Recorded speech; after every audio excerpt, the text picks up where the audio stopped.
I'm the Training and Education Fund Director in Pennsylvania. I am just wanted to do a little bit of housekeeping at the beginning of this webinar. Welcome. We're going to be talking about collective bargaining and a little bit about the labor movement, but we've added some interaction into this, and if folks are able to unmute and answer some of our questions, do that. If it might be better, though, after listening to what our first experiment was on that, for you to write into the chat bar, which is, if you are looking at your screen and you see this part over here on this right-hand side, down here, you can send your question to hopefully everyone. I don't see that option, actually. Well, I could see people's questions. Okay, so Safrina will tell us the answers that she's getting or the questions. So if you have a question or if you have a suggestion, please type it in this box down here and then hit send to, and then Safrina can see it and she can read it out loud, or answers, she can see it and read it out loud. So I hope that'll help people. If you have a question throughout this presentation, use that method to ask a question or answer a question. So here we are, collective bargaining. Myra, do you want to start us off? Sure. Can you hear me? Yes.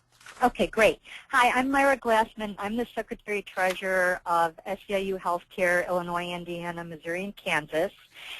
And so we're just thinking about this as sort of giving an overview, kind of understanding the evolution and the operation of the collective bargaining process as something critical for training fund staff to know, because training funds themselves are the direct product of the collective bargaining process, and without unions negotiating training and education benefits into their contracts with employers to begin with, most of us just wouldn't be here. So it's also about the ongoing relationship produced by that process between the funds, employers, the union, that sets the framework of much of our day-to-day work as training fund staff. So in order to get a better understanding of the collective bargaining process and how it got to be the way it is, and where training and education funds fit into the picture, we're kind of using something of a case study approach. The long relationship between SEIU Healthcare Pennsylvania, which was formerly District 1199P, and Golding Living Centers, which was formerly Beverly Enterprises, is a really clear example of the challenges and opportunities inherent in the relationship between unions and employers. So through a mix of short videos and exercises, we're going to have a couple of pop-up quizzes, and we'd love to have some discussion. We want to directly include all of you in this learning process. So here's what we'll be covering. So we can go to the next slide. So we'll go over a quick labor history, kind of power between workers, corporations, what a union contract is, the process of bargaining a contract, and where union-affiliated training funds fit in. So this is kind of the context of where power comes from in terms of workers and employers. And I'll turn it over to Howard. Hi, this is Howard Harris. I'm the Adult Education Coordinator with SEIU Healthcare Pennsylvania Training and Education Fund. And we thought the best way to, and one of the quickest ways to get at the question of how collective bargaining evolved is to just start with kind of the very beginnings, and in some sense it's rooted in the very beginnings of our country, because the way in which the original laws and legal framework and economic and political system evolved really has been instrumental in terms of defining the relationship between workers and their employers. And so, again, in our desire to make this interactive, one of our first little things, we had a little question to ask all of you. You can see on the screen is, who were some of the key figures involved in drafting the U.S. Constitution, and what did they do for a living? and since it may not be possible for people to respond to that right now, the basic idea here is that if you think about the people we've all heard about, the George Washingtons, the Thomas Jeffersons, even the Benjamin Franklins or the Sam Adams or whoever else people would be familiar with, the one thing that they all had in common is that they were men, and I'll emphasize the issue of men, they were men of property. And the whole definition of what constituted citizenship was based on the ownership of property. And whether it was land or goods as a merchant really didn't matter, but that was the basis on which these folks were able to support their families. And the reason why it's important is that they were also the people who both led the drive for independence from England, but also were the designers and writers of the U.S. Constitution. And their primary concern in doing that was the question of protecting private property. That rose originally out of English common law, and it was transferred over to America when we became independent, that the primary function of government and the primary function of law is the protection of private property, more so than almost anything else. And so if we think of that as a starting point, that is really kind of where our system of economics, politics, law evolved from, and had a huge impact on then how it affected the rest of the population. And one way to illustrate that in a very kind of simple and a little bit of a fun way is a little quiz. Again, we were hoping to do, and I don't know if anybody's going to be able to respond to this, but we're going to talk about Bob's Bigger Burgers. And Bob, he's a small business owner, and he owns his own burger shop.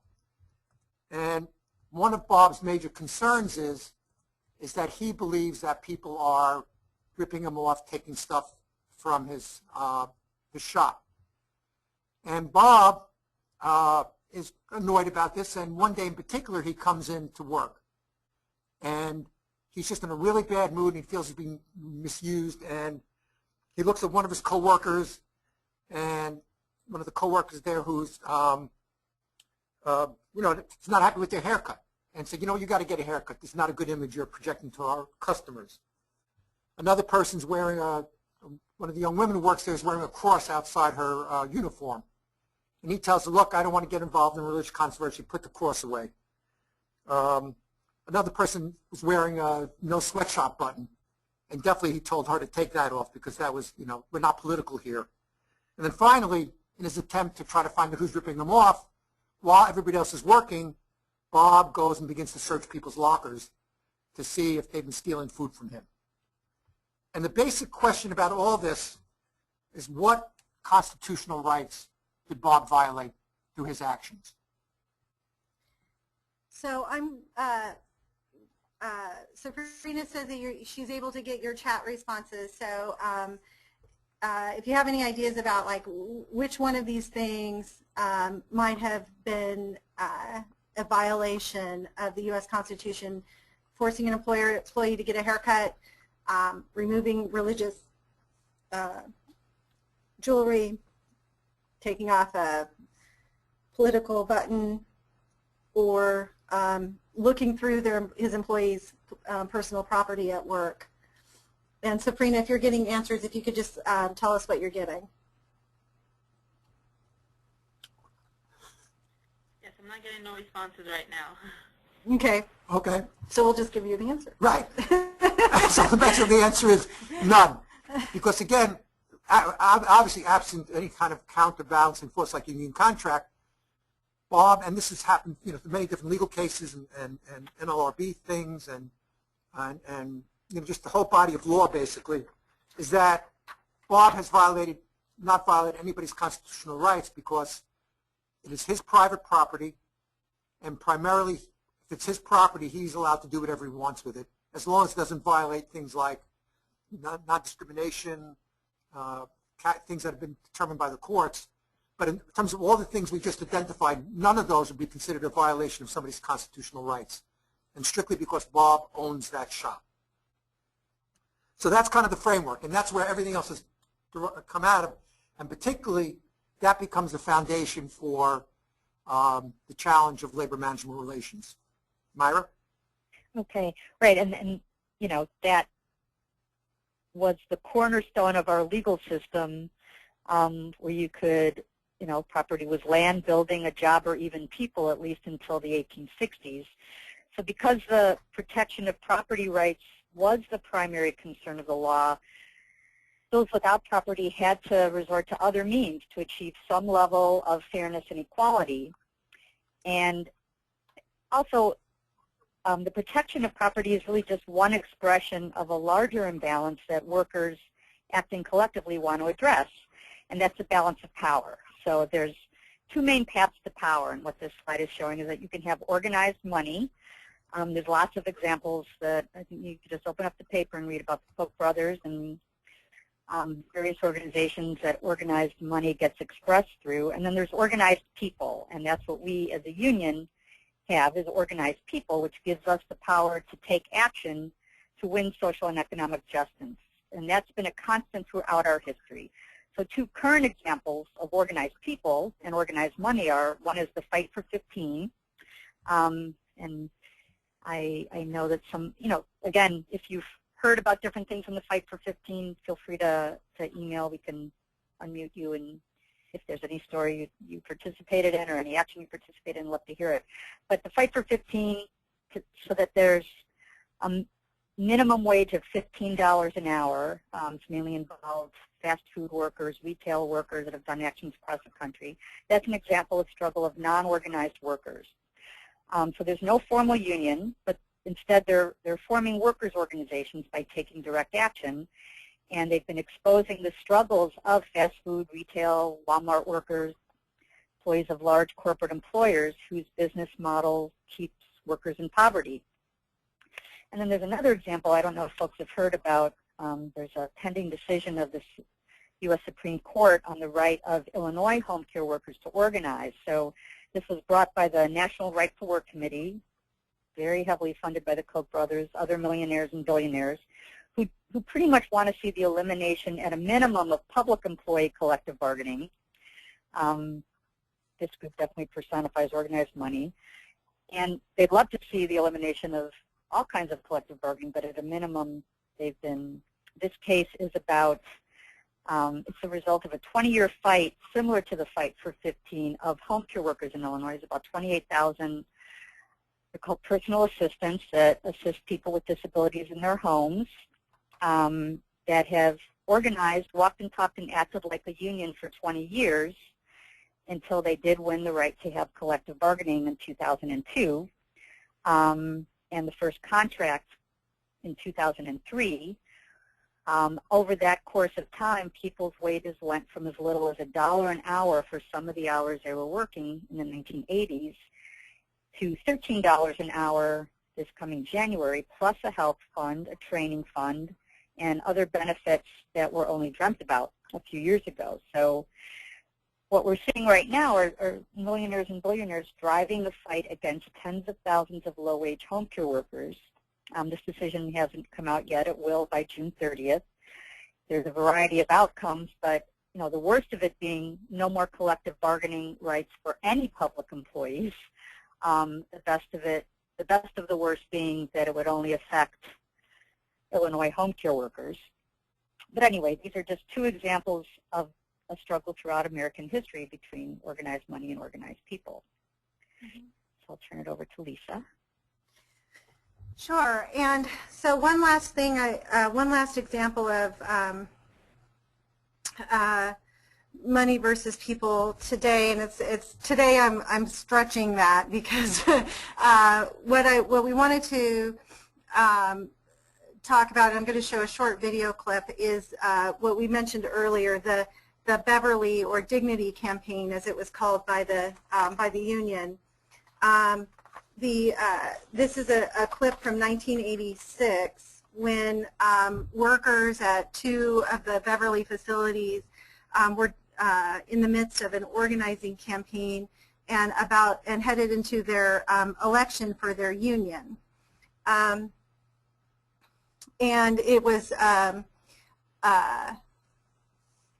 around the time when the union was really pushing for health and safety um, health and safety improvements for nursing home workers. So I'm going to show this quick clip, and then we'll talk a little bit about the outcomes. And I would really encourage you to watch the clip and then text your responses to it or your reaction about, why are the workers cheering in the video clip, what was fundamentally at stake, and why is the union so important. And text that to Safrina, and then we'll talk about it after the clip. So let me get that here.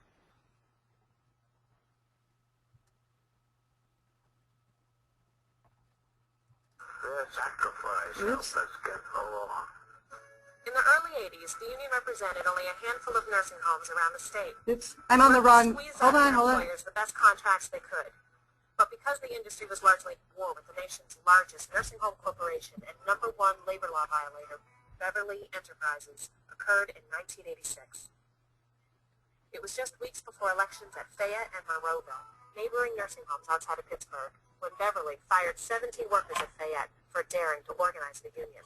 Beverly immediately came down hard on people. They went so far as to tell people that if they talked about the union at home, that they would be disciplined.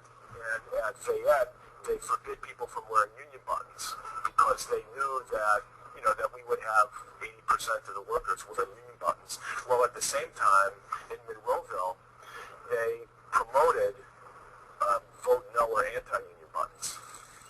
As employees of Beverly Enterprises and Fayette Healthcare Center, we are outraged by your attempts to intimidate and harass us about our organizing our union. Your latest attempt to deny us our constitutional rights to wear union pins is clearly a violation of the United States Constitution and the National Labor Relations Act. We intend to defend our democratic rights, which our fathers and forefathers have fought and died for. After making that announcement, the employees put on their union pins, and Beverly Enterprises fired every single one of them. Okay, so that was, oops, I'm not seeing Safrina now. Hold on. Oops. Hold on. Trying to see Safrina's, okay. So, Safrina, so what do you guys think? Why were the workers cheering about being fired?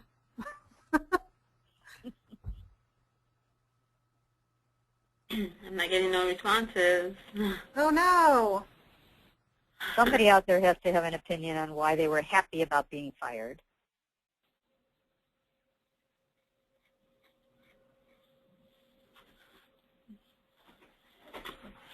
Nope, nothing yet. Okay. So the workers in this situation, were coming. What this press Oh, conference? somebody Okay. somebody said because they were tired of the unjust conditions. Keisha said that. Keisha Purnell, because they were tired of the unjust conditions. Yep. Right. That's right. So they were tired of the unjust conditions. They were exhilarated because they had just stood up and they had just stood their ground when they were told to take off their buttons. It wasn't really about the buttons. It was a fundamental struggle for the ability to have a union and have a union contract. So that leads us to, like, why is a union contract so important? So important that workers are cheering about being fired and ready to risk their employment for a union contract. So just in case you've never seen a union contract before, I am going to pull one up here. This is now the agreement, the most recent contract that was settled between Golden Living and SEIU Healthcare Pennsylvania. It's a master contract. It covers, at the time that in 1986, Fayette and Monroeville were having their union elections. It was Beverly. The company was Beverly. Now it's a completely different company. that has those same nursing homes, but now there's 53 of those nursing homes in the union. And that was possible because the union and the in Golden Living reached a point where they were tired of fighting. And, oh, there's 33. I said 53. 53 in our training fund, 33, and thank you, Howard just corrected me, 33 Golden Living Centers. But anyway, the reason that, you know, at the end of this what the union called the Dignity Campaign and what the employer called, what Beverly called the Great Campaign, both sides had spent tons of resources fighting with each other, you know, in the legal system, you know, lots of labor unrest, picketing, strikes, and difficult collective bargaining. And finally, in 2003, the two sides achieved a master contract for all 33 homes across the state of Pennsylvania. And that really paved the way for the relationship that we have now.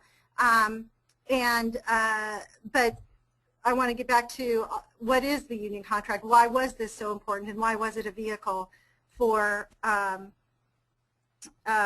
you know, for a better relationship? And so just looking like what is in a contract.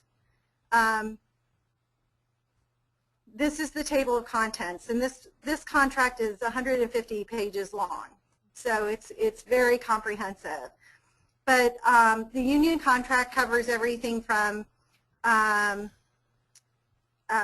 non-discrimination rights, management rights, the probationary period, how wages are calculated, how hours of work are calculated, what holidays people get off, what their vacation time is, all of the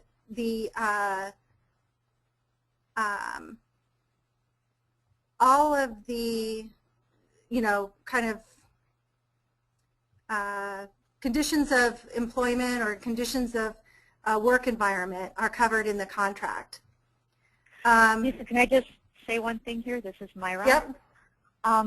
Just one of the things near the beginning called union security, that is the language that kind of covers exclusive representation, that as a condition of employment, you know, everybody needs to be a member of the union if you're getting the benefits. That's the kind of thing that organized money is seeking to destroy. I mean, folks know about right-to-work states where, so for example, in Indiana and many other states where there are, you know, collective bargaining is still a thing, but the union has to represent everybody who's covered under that collective bargaining agreement, but there no longer is a requirement that you have to be a member of that union from which you're benefiting from. So I just wanted to point out that union security is very key language, and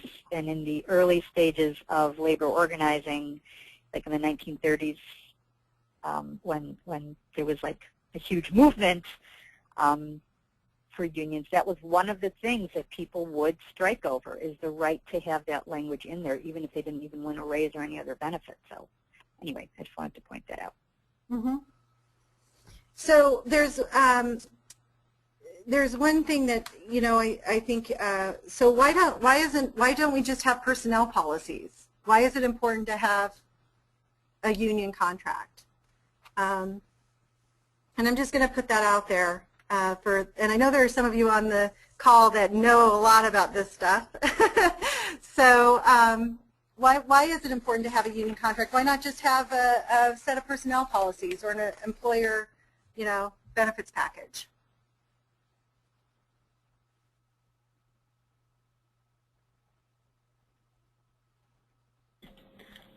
Somebody said equality amongst all employees.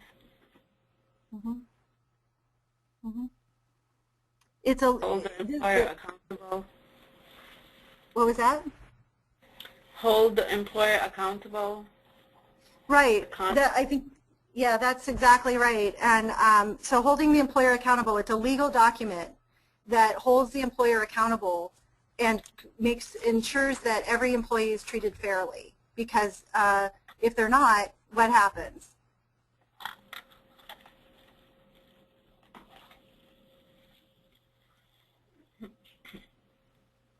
What happens if they're supposed to,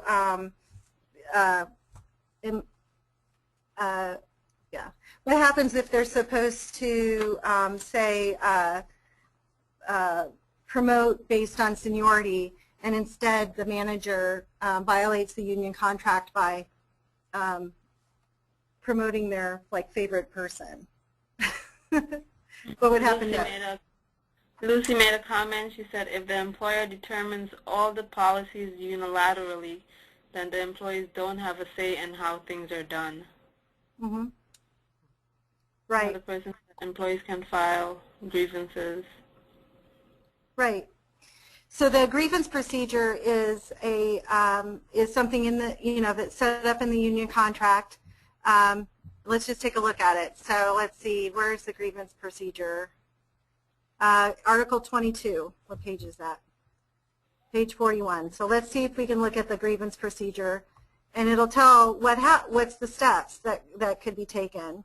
So that's page 41. Let's see if it shows that page. Oh, we're all kind of off a little bit here. Yep. Grievance and arbitration procedure. So in this union contract, the way that an employee, or the recourse that an employee has, is spelled out, and it's very specific about what the union's responsibility is, what the employee's responsibility is, what the supervisor's responsibility is, the different steps in the grievance procedure, and what happens if it's unresolved, and then eventually it ends up going to arbitration, where an independent party will decide. So that's a right that people who have a union contract have to grieve mistreatment that folks that don't have a contract don't have. So those folks wearing their buttons at one facility, the employer was promoting them to wear a certain kind of button. At another facility, they were saying, if you wear a button, we're going to fire you. And so there were two different standards for the employees. And this master contract ensures that if there's that kind of unfairness going on, the employees have a legal means of fighting that. Whereas, like Lucy said, if there's no legal agreement and it's just an employee personnel policies, there's no legal framework because of private property rights. So how do we get a contract? And that's really the meat of what we wanted to talk about, but we wanted to set it up. Oops, what did I do? Sorry, hold on. Go to slide. Contract negotiations. Okay. Lisa, can I just say one thing as well, just to use the Bob's Bigger Burger example? So without a union contract, Bob could pretty much fire anybody for anything. If you didn't like that they didn't get a haircut, they could get fired. As we mentioned before, that most union contracts, and I'm pretty sure it's in this one, you can only get fired for just cause, which is a legal term that does pack a lot of punch. I mean, you have to show that there was really a good reason, somebody just wasn't doing their work or something like that, to fire somebody. It can't be because, you want to get them out and put your sister in, which is legal if you don't have that. Right. So we wanted to walk through contract negotiations because I think that's one thing that everybody was anticipating as part of this webinar.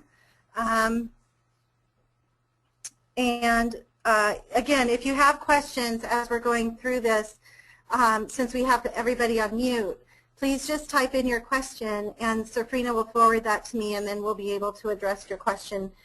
Because since everybody's, again, coming to this webinar with different expectations, we want to make sure we're covering what your interest is.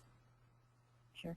And Lisa, if I could just also say, that to even get a contract, so just going back to the organized people, it's not like we win a union election and the employer says, okay, let's sit down and negotiate.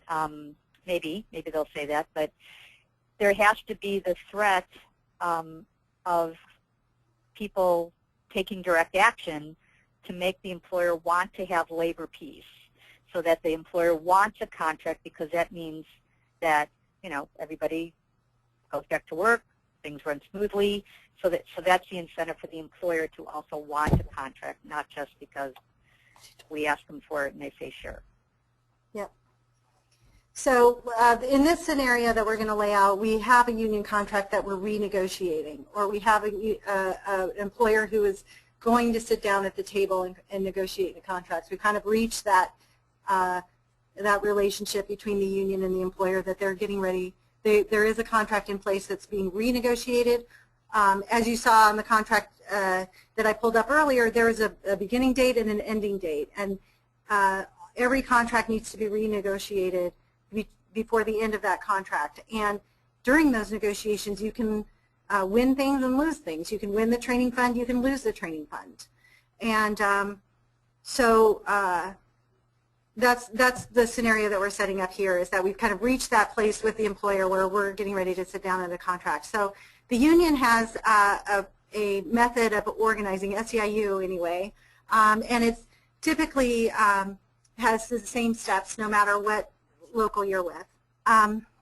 But it is a little different based on whether or not you're negotiating a contract with a single employer at a facility, or if you're negotiating a contract that is really a statewide unit, like a non-facility based unit, like or group of workers like home care employees. So we're going to run through this, and I'm going to kind of talk about the facility-based work, and then Myra's going to jump in and explain how this works, where it's like a home care local or a non-facility based local.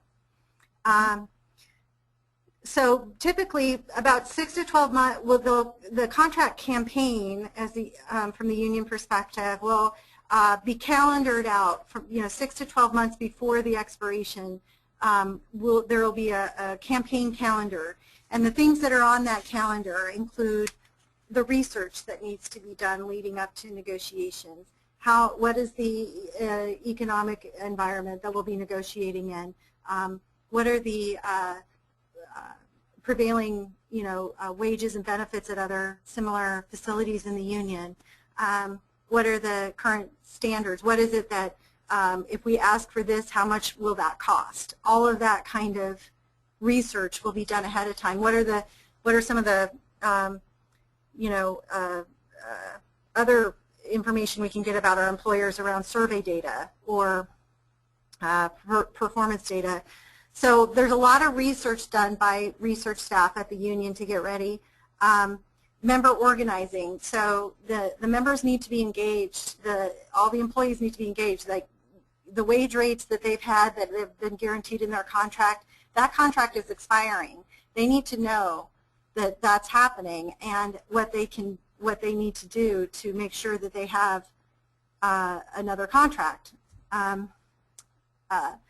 The communications, both with between members within the facility, between and also out in the community. If this is a hospital in a small community, what happens with contract negotiations, it may be the largest employer in that community, so that community has a stake in what happens at that hospital through negotiations.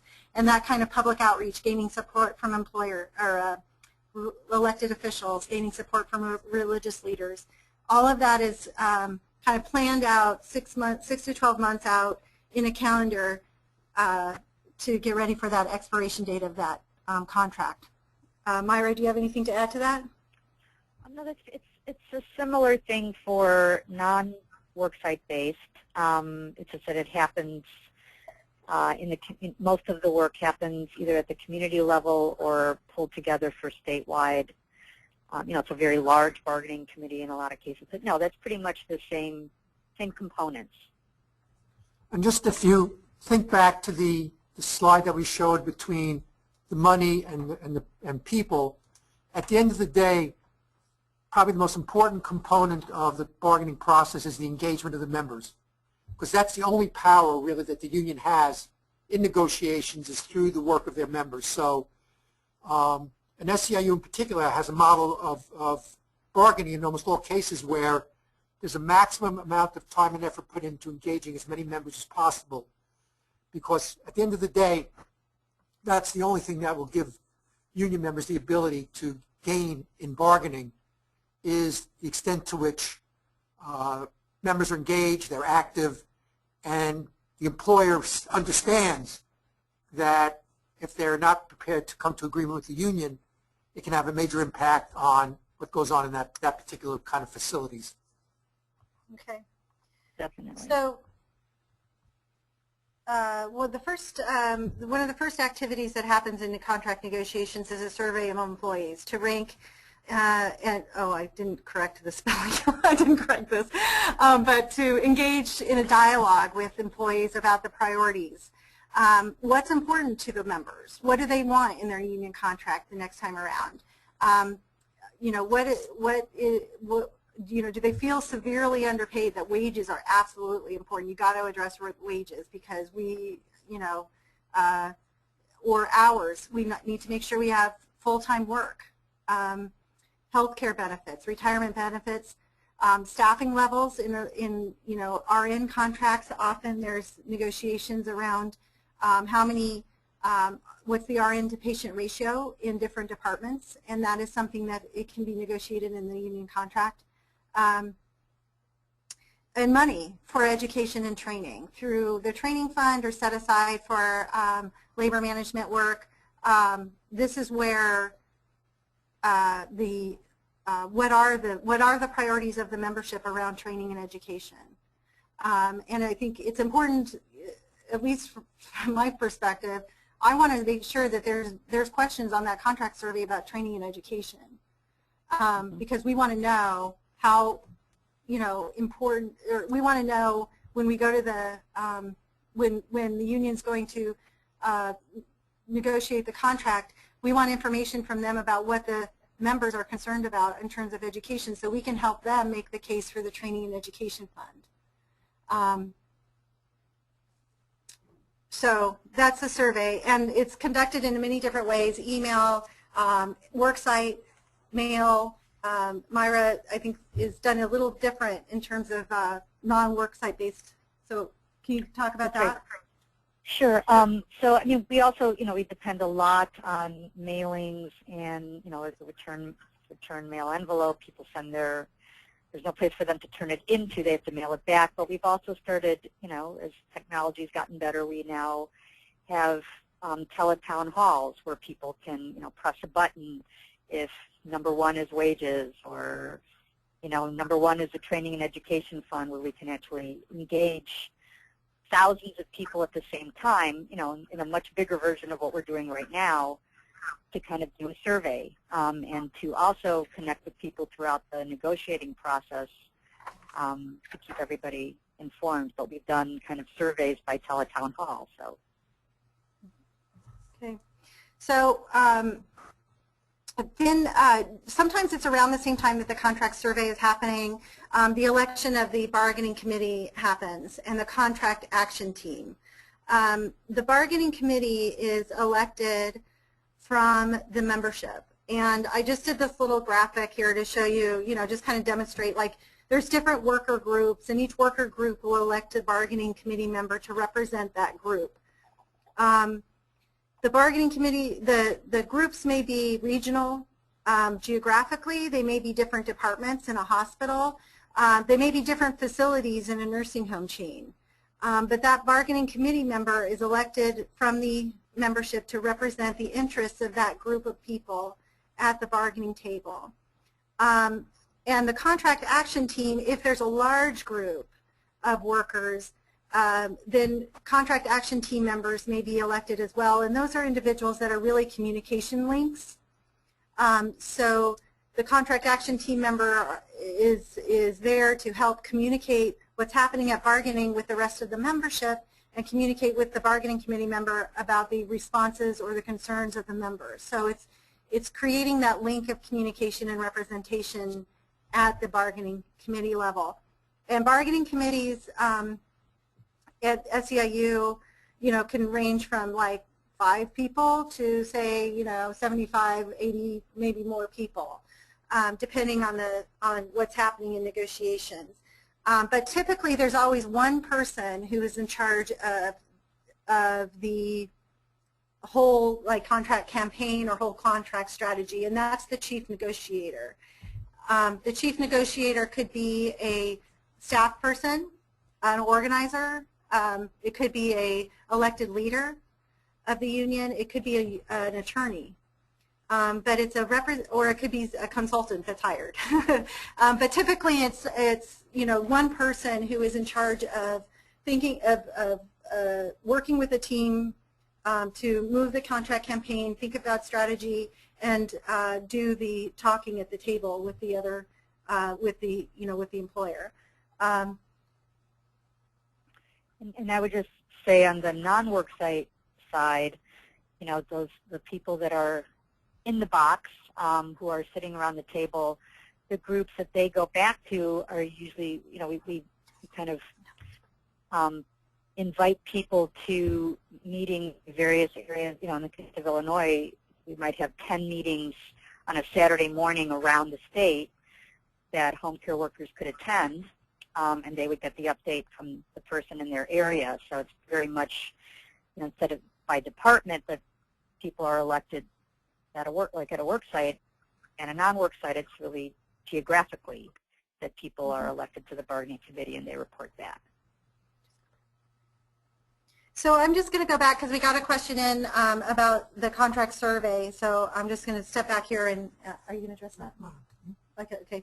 So the question was, if there aren't any questions about training and education on the bargaining survey, what is the discussion with the members to get them to understand its importance? Well, one thing that, and I don't know if this mirrors other people's experience, and one way to think about this actually is, from our experience, is that you can put a question on there, but really the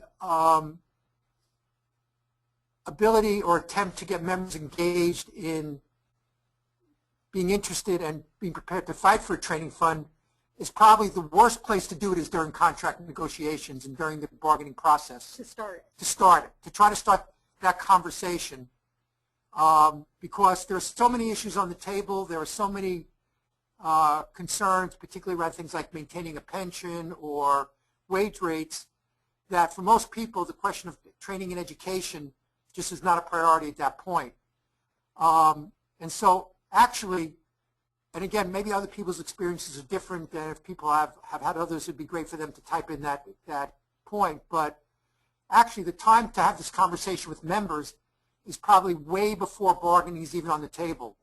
In the period between the time of like one contract is ratified and between the time for the next one the negotiations start, it's really about a question of educating members, having discussions with members, why a training fund is important, how it can impact their lives, why it can become a critical bargaining issue, and really laying the groundwork over a number of years where by the time then they come to negotiations, people understand the importance of why it should be there. So that's kind of a long way of saying that the best time to have that conversation is after bargaining, or way before bargaining, and then hopefully laying the groundwork that if a decision is made, a strategic decision is made by the union that this is an important issue that has to be on the bargaining survey and part of the campaign, by that time the members are already in a place where they're prepared to fight for it. And hopefully you've already talked to the employer about the training and education fund too. I think we've kind of learned this lesson the hard way, I think, over the last year and a half or so. Being called in to talk about the training fund at the last minute of negotiations, or even starting with the contract survey, we found it was too late, that already there was an environment around in place that was about power and the money. Where's who's going to get what they want in negotiations? Is it going to be the employer or the membership? And because the Training and Education Fund is a labor management partnership, and we work best when it's in the interests of both members and the employer, in terms of workforce development, that having that conversation is difficult when you're in negotiations and there's an oppositional environment. It's better to start that conversation when you're able to do it through a cooperative labor management meeting or something like that. And that's going to be our, that's where we're headed in terms of our strategy in growing our fund. But if anybody else has feedback on that, please type it in and we'll discuss it. But in the meantime, I think we'll just move on. So next thing in negotiations is developing proposals. So we go back again to the contract survey, the research. Maybe we conduct open meetings to discuss the priorities of the membership, to really lay out what are the proposals, like what are the wage rates we're going to propose. What is the training and education fund benefit that we're going to propose? Are we going to propose like 1%, going to the training and education fund plus, some money into labor management? Are we going to talk about, increasing continuing education credits, whatever it is, and and what is the proposal on healthcare? A lot of changes in the healthcare delivery, through the Affordable Care Act and all of those changes, and that has really impacted negotiations around healthcare. So the next step in negotiations is after the survey, after the bargaining committee is elected, going back and developing actual proposals. Myra, do you have anything to add? No, I think that's the same process. Okay. So, this was again a pop quiz. Who's at the table? Who's doing the talking? So we have one side's the union, one side's the employer. Maybe type in who, who's at the table.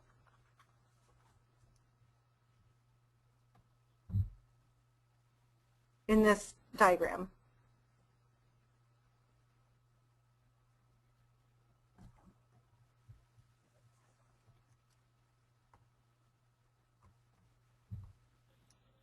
Priscilla, Okay, the bargaining committee. Okay, so we'll just tell you the answer. Members and management. So, yep. Labor, so union. That's right. I'm sorry, go ahead, Safina. I said a lot of people are saying bargaining team. Mm-hmm. That's right. So the bargaining team on the union side, sometimes it's open where anybody can come to bargaining, even including members who are not on the bargaining committee. And the chief negotiator there in blue. On the employer side, you have their chief negotiator, who may be an attorney. Often it's an attorney, it seems like. Could be their, HR person. It could be, whoever is their chief negotiator, and then other members of their top leadership, whether it's the director of nursing or the HR director or the finance manager. But I think across the board in every negotiations that I've witnessed, the union side has a lot of people there, and the management side has a smaller negotiating team. But there are some ground rules around how negotiations are conducted, and typically both on the union side and the management side, there's a rule that you don't talk unless you have specifically planned to talk. So the only people talking at the table are the chief negotiator on the union side and the chief negotiator on the employer side. The rest of the folks are there, and they may present a proposal or they may give an example, but only if they're prepared to do so. And gut reactions are discouraged. So like Myra, do you want to give that example that you Sure. did? Yeah.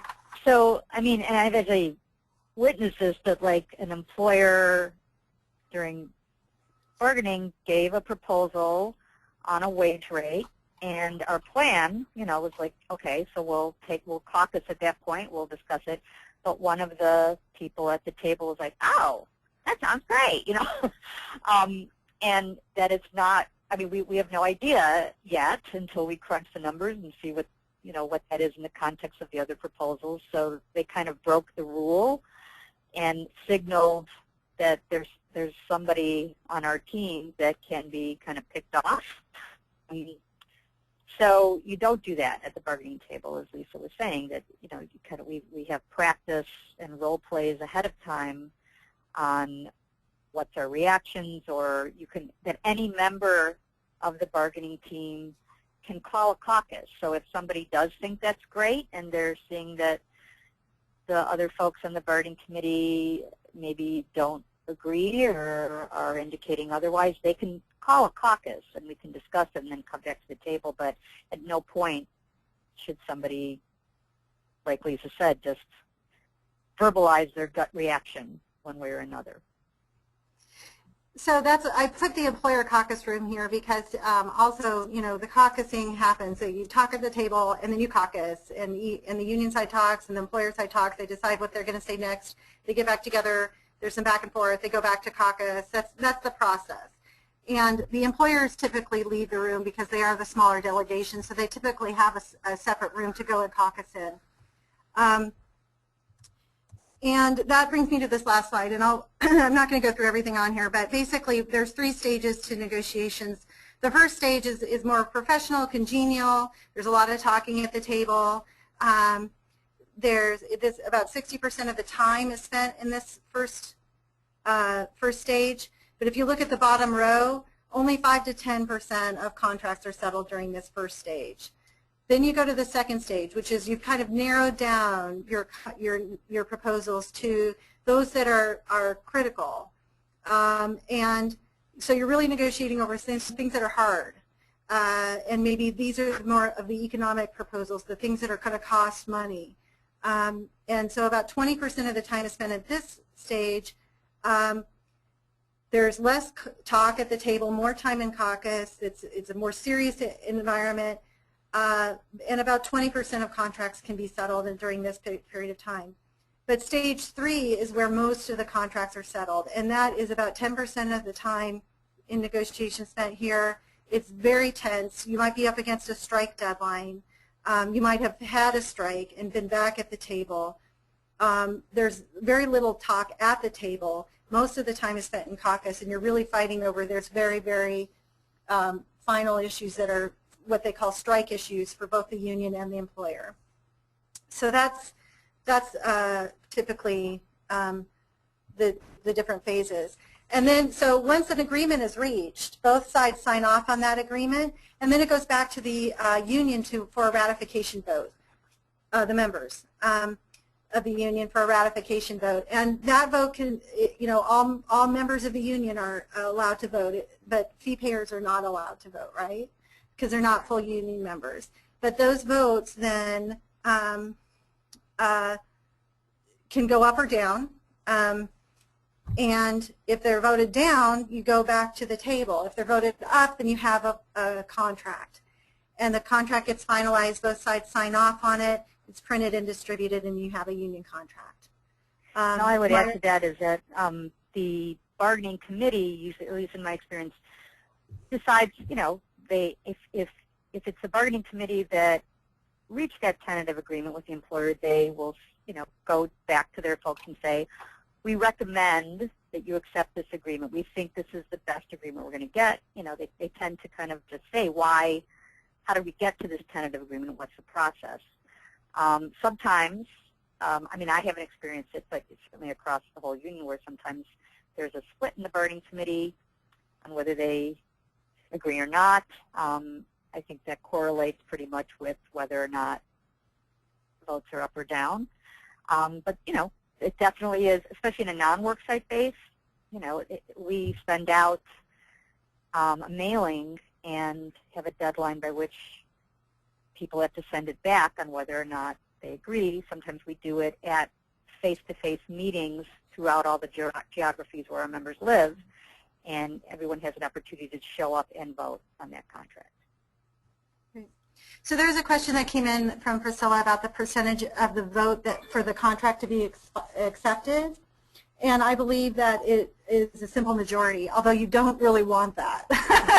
I think from a union perspective, you want either to have a, you know, a strong majority voting in favor or a strong majority voting voting a contract down, because if you have a 51%, you have a split union around I agree. whether or not it's a good contract. So, and again, because we are kind of running short on time now, we're going to wrap this up. You know, the critical question, obviously, for all of us on the phone is to think about is the fact that at the end of the day, this is critical for all of us, because in reality, training funds don't exist by and large without them being part of the union contract and obtained through the bargaining process. And so that most of us would not be doing this work in this format if it was not for having that contract. And so the other part of it is that in almost all cases, it is the union and its members which drive this process. Given their own interest, employers are not going to voluntarily set up a training fund. It's something that the union and the members have to have a commitment to, that are prepared to fight for, and is really part of an overall vision of what the role of the union should be in terms of providing opportunities for its members to grow and develop, both in terms of their professional role and even in terms of their own personal growth and development. And so, in reality, we're obviously just only scratching the surface of this whole topic. And we would suggest that if there are other folks want to know more about this or would want another session that would go more in depth, you should contact Danielle Copeland and let her know, and maybe in the future there could be a kind of a collective bargaining part 2 or something to kind of go in more depth. And the other thing you can do is that you can also reach out to the unions you work with. They may do bargaining training. They may have curricula that they use to describe in more detail the bargaining process. So they may be able to help as well in terms of increasing people's understanding of bargaining. But again, at the end of the day, it's critical for us, because without that bargaining process, without the union making a commitment to make it happen, training funds as we know them would not exist.